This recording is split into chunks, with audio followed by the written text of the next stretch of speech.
Sienna God, hello all. Oshta Sahiya, good evening, and Wado, thank you for watching. So this is day 51 of Transformation of America, the True Life Story of a CIA Mind Control Slave by Kathy O'Brien with Mark Phillips.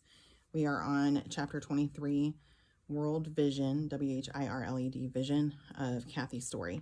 With my perceptions distorted and Catholic Jesuit programmed understanding instilled, I was bred to religiously accept any and all I was told. I believed that the revolution in Haiti was a holy war, never capable of realizing it was a test-run battle for the minds in this fourth world country. The devotion I felt toward the Haitian people was more than a religious understanding of these alternately Catholic centuria. A footnote there. It says, since the Catholics had joined forces with the United Nations to overtake the world through mass mind control, the Jesuit influence on Haiti was complete. By maintaining much of the ceremony, placing literal interpretation on eating the body and drinking the blood, and providing a mirror reversal of good and evil. Catholicism and voodoo, like Catholicism and the United Nations, became one and the same. So taking it literally, eating the body and drinking the blood. So it's not just, I guess, the worshiping of the B-A-A-L ball or whatever that does that. I was actually subconsciously recognizing other tortured mind control slaves in this human-created hell called Haiti.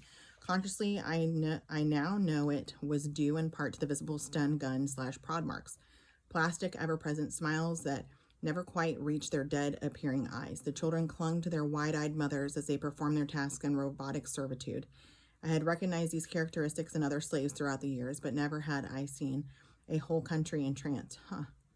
My compassion for the Haitian people penetrated into the realm of the spiritual, into a part of me that mind control and manipulation of religion could never touch. Casey and I had been walking through the garden, guarded by more armed men than the president. It wasn't that I was a threat.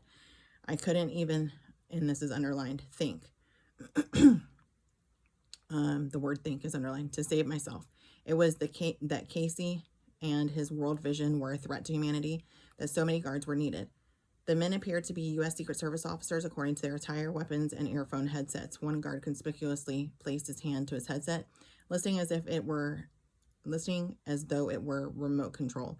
He walked briskly over to Casey, who signaled me to leave with an escort who instantly arrived at my side awaiting instruction. Take her to my chambers, Casey told him. Clear her mind. I have something I need to instill. Robotically, I followed my escort into Casey's office library. The room was barren, dark, and hot, just as described in the book I had been given to read in keeping with You Are What You Read programming. It produced a sensation of having somehow stepped into the novel Chameleon by insider William Deal. The mind scramble of the book and the reality instantly commenced. It's warm in here, the agent said, unbuttoning my white eyelet blouse. Bill, in parentheses Casey, likes to keep it this way in case he, in parentheses Casey, gets a chill and his blood runs cold. Chameleons, and here's another footnote. The term chameleon is a term used to describe spies who are expertly trained to blend into any environment at any time unnoticed, just as an MPD mirrors the one they're with. Are naturally cold-blooded. Make yourself comfortable while I turn up the heat. Mr. Casey doesn't want to hear a peep out of you, so I'll warn you now. Be silent. He deliberately triggered and activated the Jesuit programmed part of me that believed in my vow of silence. Here's another one. The Jesuit vow of silence was installed through the right, R-I-T-E, to remain silent of my childhood. Now I know, like so many others in intelligence, that silence equals death. Knowledge is our, in all caps, only defense against mind control. The walls have ears and the plants have eyes, so your silence is tantamount to success. I'm going to leave you to reflect in silence. Bill will be along in any minute. Had I been capable of reflecting, I would have questioned the validity of Casey's dramatic position of religious overtones on Haitian policy. Like Reagan's, Casey's sincerity did not ring true considering the fruits of his labor, but then I could not consider any more than I could reflect, and I sat in a state of what felt like suspended animation awaiting my instructions. I could not anticipate nor dread what was about to happen, as futuristic thinking was left in the hands of my controllers. Had I realized the scramble of reality with William Dill's book, I could have physically predicted what happened when Bill Casey strolled in. Casey walked over to his highly polished dark wood desk and opened the top drawer. Casey's desk was one of the few furnishings in in the large, airy room. The dark, polished reddish wood paneling seemed even darker, with the midnight blue carpeting curving slightly up the wall. Heavy, gothic, maroon velvet drapes blacked out the sun from the windows behind his desk. I can see quite clearly that you have taken a vow of silence. Maintain it, and listen. Casey hissed. Using preset triggers, he reached into the drawer and took out a foot-long maroon box with a diamond embossed on the top. I received a box quite anonymously, as I do from time to time, Casey said, in keeping with the book scramble. The box has your name on it. I expected to open it and find the usual pierced chameleon, and found instead a weapon intended for one. He opened the box in front of me. Inside, laying on a bed of cotton, was an elaborate dagger with a handle of the same rose crystal from which the crucifix Bird had presented me on our wedding night was made. My first personal meeting with Casey promised to be torturous, as I recognized Bird's participation in the grisly ordeal. I listened deeply tranced as Casey said, Is it a knife or a crucifix? I can't tell. Both symbolize martyrdom as far as I'm concerned. Note the rose pattern cut into the crystal now. I wonder who would have sent me this to give to you. Even under mind control, I knew, as I was supposed to, that Bird had provided him with a knife. My worst fears were confirmed when Casey began using Bird's hypnotic induction, and like a knife, sharp and clean, I'll carve out what I want. Okay. Casey sliced through the front of my bra, exposing the area between my breasts, where Bird routinely cut me with his pocket knife. Okay. He pierced into my breastbone, good God, deeply, so that I believed I would split, and indeed did split off a personality fragment, compartmentalizing this event using standard Jesuit-based infinity program. Casey instructed me and programmed me with the messages that I would deliver as though my life depended on it. You must go to the Citadel and warn our Dominican brothers of impending doom to their neighbors in Haiti.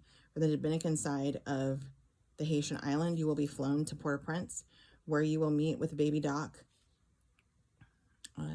So from the Dominican side, and then of the Haitian island, it was in parentheses, and then with Baby Doc, and then in parentheses, Duvalier, I don't know how to say that, Duvalier, at his palace. He is already receptive to your word and knows that my words are your words and your word is silence. You must tell General Cedrus his order is from the rose. Casey touched the white rose in his lapel, signaling me to photographically record his words verbatim. When he was through programming me with his message, Casey told me, as quickly as you complete this mission, you must depart Haiti, never to return again. Casey used excessive high voltage to compartmentalize my memory. I recall being nauseated and ill from a stun gun as I departed his Long Island compound/home via ferry programmed with messages to Cedrus and Baby Doc. Haiti had recently been dropped from the NCL itinerary as a port of call, but the Dominican Republic side of the island remained open to the tourism. When Houston and I debarked the NCL ship in Puerto Plata, we walked past a World Vision cargo ship that was being unloaded at the dock. I recall that a soft ocean breeze gently lifted the hem of my white gauzy dress as I weaved my way through the dockload of World Vision freight to a waiting automobile. Religion and politics apparently mix in the Dominican Republic, as evidenced by the inseparable mixture of Catholic missions, old fort statues of Christopher Columbus, and Catholic shrines. As we drove past the mountain tramway that takes tourists up and down the rustic citadel and Catholic shrine at the top, Houston perpetuated the chameleon book scramble. Dually referring to Cedrus and the short donkey ride from the tram to the citadel depicted in Dill's book, Houston threatened to put me on the rickety tram, saying, "Some jackbutt will see you at the top." In an area reserved for covert activities out of view of tourists, I met with General Cedrus in his Citadel office, dressed in the eerie Jesuit dark hooded robe. Cedrus completed Casey's chameleon book scramble scenario as we walked through the ancient structure to his office. Cedrus' demeanor made him appear more as a militant than a spook, despite the corny monk's attire. With his hood down his back, Cedrus' sharp, craggy features and darting still blue eyes kept my full attention. I had seen him at a monastery in Santo Domingo as ordered before. That's another footnote. Bird had told me that Cedrus was a strategically placed chess piece that the CIA, Jesuits, and UN moved around to usher in the New World Order. when Haiti was still being used by the CIA for Operation Watchtower to transport cocaine and Contra weapons from Cuba. And we'll end it there. Done the Gohan Kiki Wina Gochanoski. Till we meet again. Love you, mean it.